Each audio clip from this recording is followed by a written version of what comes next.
Hi అండి, welcome to Sai Saraswati kitchen. ఈరోజు మీకు స్టఫ్డ్ బజ్జీ చూపిస్తాను. మిరపకాయ బజ్జీ. మనం ఎప్పుడు ప్లెయిన్ బజ్జీ కాకుండా ఉల్లిపాయలతో ఇలా స్టఫ్ చేసుకుని అలా చేసుకోకుండా ఇలా మనం పొటాటోతో ఇలా స్టఫ్ చేసుకొని తింటే చాలా బాగుంటుందండి. స్ట్రీట్ ఫుడ్ లాగా ఉంటుంది. ఇప్పుడు ఈ బజ్జీ కోసం మనం ఇక్కడ 1/2 కిలో బజ్జీ చేసుకొని మిరపకాయలు తీసుకున్నాను. ఇలా తీసుకొని మనం చాక్తో ఇలా కట్ చేసుకోవాలి. ఇలా కట్ చేసుకొని లోపల ఉన్న సీడ్స్ తీసేసుకోవాలి.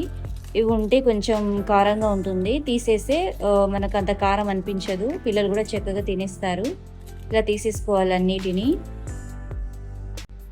నేను ఇక్కడ బజ్జీలో స్టఫింగ్ కోసం 3 ఆలుగడ్డల్ని ఇలా ఉడకబెట్టుకున్నానండి. ఇప్పుడు దీన్ని స్మాష్ చేసుకోవాలి. బాగా స్మాష్ చేసుకోండి.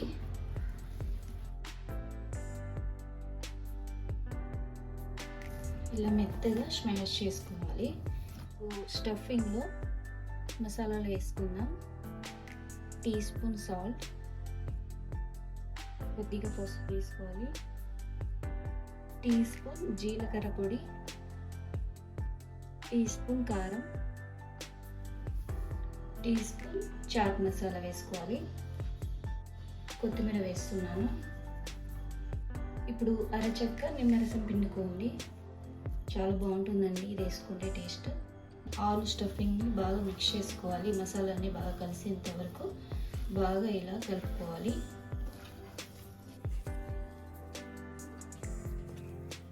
ఆలు స్టఫింగ్ బజ్జీ అయితే చాలా అంటే చాలా బాగుంటుందండి. టేస్ట్ కూడా మీరు ఒకసారి ట్రై చేయండి. చేయడం కూడా చాలా సింపుల్ అండి. ఇలా మెత్తగా సాఫ్ట్గా చక్కగా కలుపుకోవాలి. ఇప్పుడు ఈ స్టఫింగ్ని మనం మిర్చిలో స్టఫ్ చేసుకోవాలి. ఇప్పుడు ఇలా తీసుకొని కొద్దిగా ఇలా స్టఫ్ చేసుకోవాలండి. బాగా ఒత్తుకోవాలి. పైన ఇలా తీసేయాలి. ఇలా అన్ని మిగతావన్నీ ఈ బజ్జీలు అన్నీ స్టఫ్ చేసుకుందాం. ఈ బజ్జీ నేను కూడా ఇప్పుడే ఫస్ట్ టైం చేస్తున్నానండి. నేను ఇప్పుడు మనం ప్లెయిన్ బజ్జీ లేకపోతే ఉల్లిగడ్డలతో కారం వేసుకొని స్టఫ్ చేసుకొని అలా చేసుకుంటాను. కానీ ఇది నేను మా ఆంటీ దగ్గర నేర్చుకున్నాను. ఒకసారి ట్రై చేశాను. చాలా అంటే చాలా బాగుంది టేస్ట్ కూడా.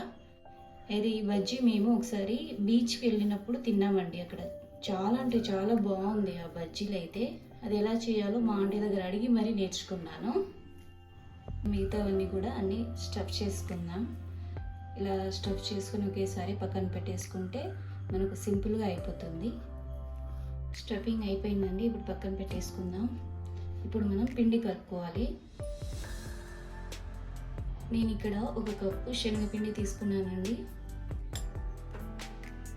ఇప్పుడు టేస్ట్కి తగ్గ టీ స్పూన్ సాల్ట్ వేసుకోవాలి.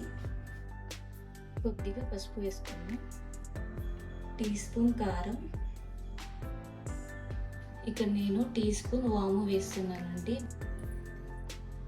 1 టీ స్పూన్ జీలకర్ర వేస్తున్నాను.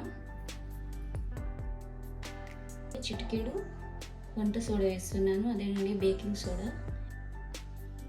ఇప్పుడు కొద్దిగా నీళ్ళు పోసుకుంటూ కలుపుకోవాలండి. ఒకేసారి నీళ్ళు పోసుకోకూడదు. కొద్దిగా కలుపుకుంటూ, మరి పల్చగా కలపకూడదు, మరి గట్టిగా ఉండకూడదండి. చూసారా, ఇలా ఉంటే సరిపోతుంది.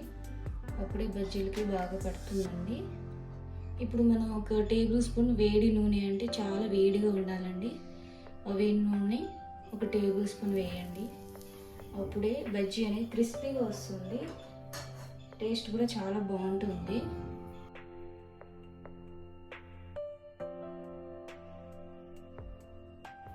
ఇప్పుడు బజ్జీని తీసుకొని ఇలా చూడండి, ఇలా ఉండాలన్నమాట.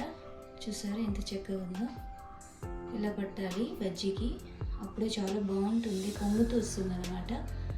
ఎక్కువ తిక్కుగా లేదు, మరి అలాగని లూజ్గా కూడా ఉండకూడదు. అప్పుడే బాగుంటుంది టేస్ట్ కూడా. ఒక కడాయిలో ఇలా నూనె వేసుకుని బాగా వేడైన తర్వాత బజ్జీలు వేసుకోవాలి. అప్పుడే పొంగుతూ వస్తుంది. ఇప్పుడు మనం బజ్జీలను వేసుకుందాం. ఒకటొకటి వేసుకోవాలి.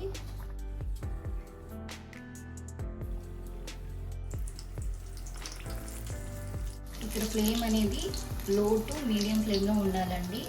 అప్పుడే చక్కగా లోపల దాకా ఫ్రై అవుతాయి, లేకపోతే పైన పైన ఫ్రై అవుతాయి, లోపల దాకా ఫ్రై అవ్వవు.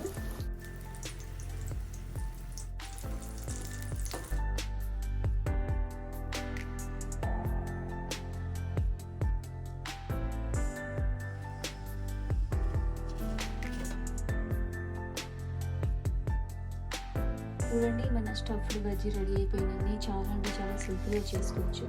బయట క్రిస్పీగాను అయితే సూపర్గా ఉంటుంది. మనం బయట తిన్నట్టే ఉంటుంది అన్నమాట. ఇలా మీరు ఇంట్లో ఒకసారి చేసి పెట్టండి, చాలా అంటే చాలా బాగా నచ్చింది అందరికీ. బయట ఎంత క్రిస్పీగాను,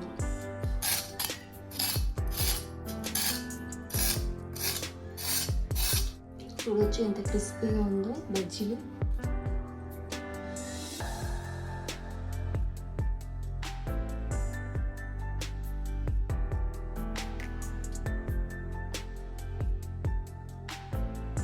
టేస్ట్ అయితే చాలా బాగుంటుంది.